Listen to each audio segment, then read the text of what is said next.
At some point, you start to get interested in startups at UNC. Yeah. I get it in Stanford. I mean, there's a saying here, you know, that you can't be a faculty member for 5 years without starting up a company. But UNC, that's not such a common thing to do. So how'd that happen?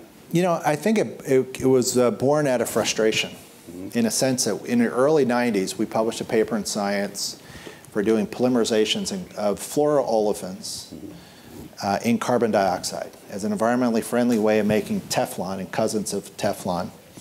And we licensed the technology to DuPont.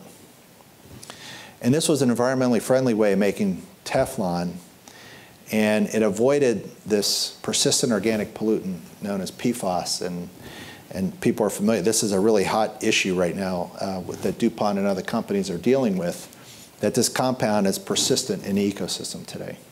And we had a process that eliminated the need for doing that and replaced water and organic solvents with CO2.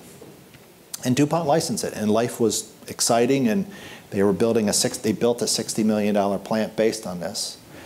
But they had plans to build hundreds of millions of dollars more of plants. But there were decisions made in the company not to do this because they had entrenched interest, and plants were built, and they were running, they were making money, and it never saw the potential it could have had.